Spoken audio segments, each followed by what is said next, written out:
मित्रों नमस्कार। इस वीडियो में हम सभी लोग संस्कृत व्याकरण प्रवेशिका से कारक प्रकरण को पढ़ रहे हैं। इसके पहले 14 भाग हो चुका है या 15वां भाग है। इसमें पढ़ रहे हैं द्वितीय विभक्त कर्म कारक को।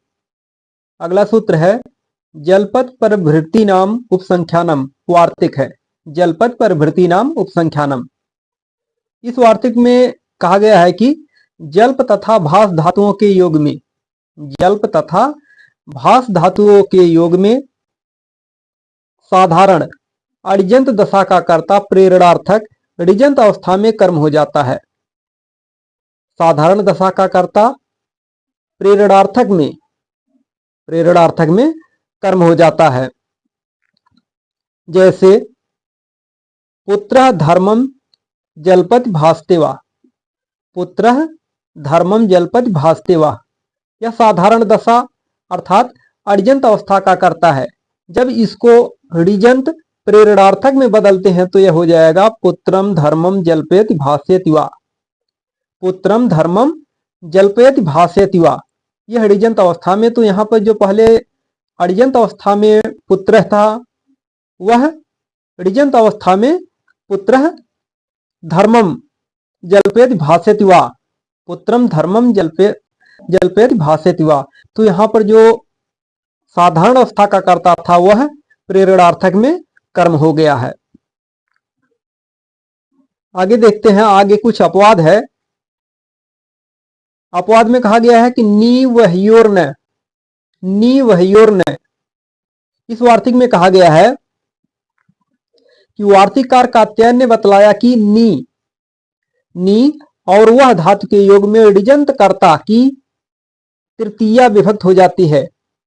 नी और वह धातु के योग में जो ऋजंत कर्ता रहता है अर्थात साधारण दशा का कर्ता जब ऋजंत अवस्था प्रेरणार्थक में पहुंचता है तो वह तृतीया विभक्त अर्थात कर्म ना होकर के करण हो जाता है। जैसे भृत्य भारम नयति वहति वा। भृत्य भारम नयति वहति वा, यह अडिजंत अवस्था अर्थात साधारण अवस्था का कर्ता इसमें प्रयुक्त हुआ है। जब यह ऋजंत अर्थात प्रेरणार्थक अवस्था में प्रयुक्त होगा तो वहां पर कर्म ना होकर के करण हो जाएगा। जैसे भृत्येन भारम नाययति वाह्यति वा। भृत्येन भारम नाययति वाह्यति वा। अब वहां पर जो साधारण दशा था वहां पर भृत्य था, वह जब प्रेरणार्थक में ऋजंत अवस्था में पहुंचा तो यहाँ पर भृत्येन हो गया अर्थात तृतीय विभक्ति में होकर के करण कारक में प्रयुक्त हुआ है। आगे कुछ इसमें कहा गया है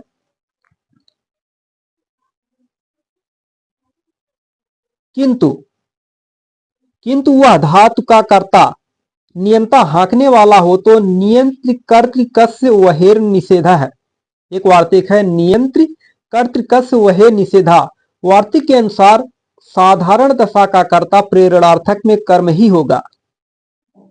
कहा गया है कि यदि वह धातु का कर्ता नियंता हो हाँकने वाला हो तो वह साधारण दशा का कर्ता प्रेरणार्थक में करण ना होकर के कर्म ही होगा। जैसे कहा गया है कि वाहारथम वहंती। वाहारथम वहंती, रथ को हाँकने वाला हाँकता है। तो यहाँ पर जो वाहा वह प्रेरणार्थक में होगा तो वाहन हो जाएगा। वाहन रथम वाह्यति, यहाँ पर करण ना होकर के कर्म ही है। यहाँ पर करण ना होकर के कर्म में ही प्रयुक्त हुआ है। अगला सूत्र है आदि खाद्योर्ने। आदि खाद्योर्ने, इसमें कहा गया है कि अधात और खाद धातुओं के योग में साधारण दशा का कर्ता प्रेरणार्थक दशा में कर्म ना होकर करण ही होगा। अद तथा खाद धातुओं के योग में जो साधारण दशा का कर्ता रहेगा वह प्रेरणार्थक में कर्म ना होकर केवल करण ही रहेगा। जैसे बटुह अन्नम अति खादति वा, यह साधारण दशा का वाक्य है। इसमें कहा गया है बटुह अन्नम अति खादति वा। यहाँ पर अध धातु तथा खाद धातु है, इसका कर्ता वटुह। जब यह प्रेरणार्थक में प्रयुक्त होगा तो वहां पर कर्म ना होकर करण ही रहेगा। जैसे बटुना अन्नम आदेत खादेत वा। बटुना अन्नम आदेत खादेत वा हो जाएगा। आगे देखते हैं, इसमें तीसरा है भछेह अहिंसार्थस्य, भछेह अहिंसार्थस्य, अहिंसार्थक भक्ष धातु के योग में, अहिंसार्थक भक्ष धातु के योग में, अर्थात जब भक्ष धातु का अर्थ हिंसा करके ना खाना हो, हिंसा करके ना खाना हो, तो ऋजंत अवस्था के कर्ता की तृतीया विभक्त हो जाती है। जब भक्ष धातु का कर्ता हिंसा करके ना खाना हो, अर्थात वहां पर हिंसार्थक ना हो, तो वहां पर जो कर्ता रहेगा साधारण दशा का कर्ता, वह प्रेरणार्थक में तृतीया विभक्ति अर्थात करण कारक में प्रयुक्त होगा।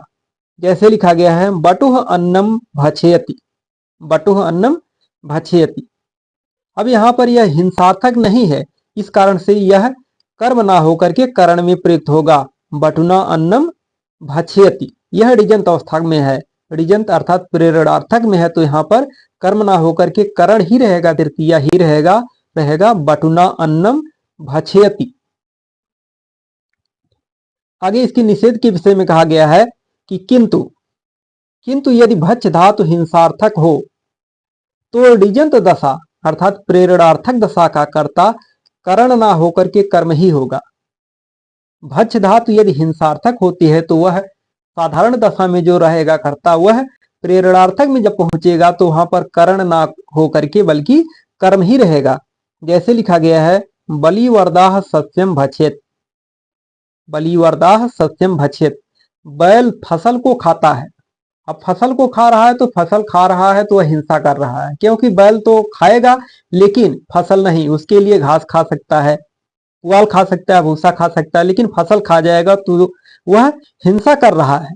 तो वहां पर हिंसार्थक यहाँ पर भक्ष धातु प्रयुक्त हुई है, तो यहाँ पर जो भक्ष धातु का कर्ता है वह करण ना होकर के कर्म रहेगा। बलि वरदान सस्यम भक्षेत, बलि वरदान सस्यम भक्षेत, तो यहाँ पर बलि वरदान करण ना होकर के बल्कि कर्म में ही प्रयुक्त हुआ है।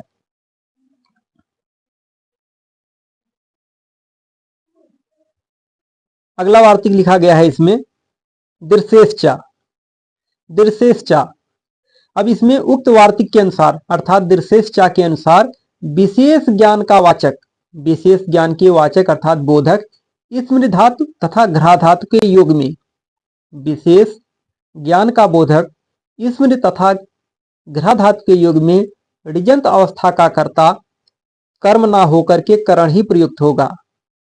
स्मृति तथा घ्रा धातु के योग में जो साधारण दशा का कर्ता रहेगा, जब वह प्रेरणार्थक दशा में प्रयुक्त होगा तो वह कर्म ना होकर के करण में ही प्रयुक्त होगा।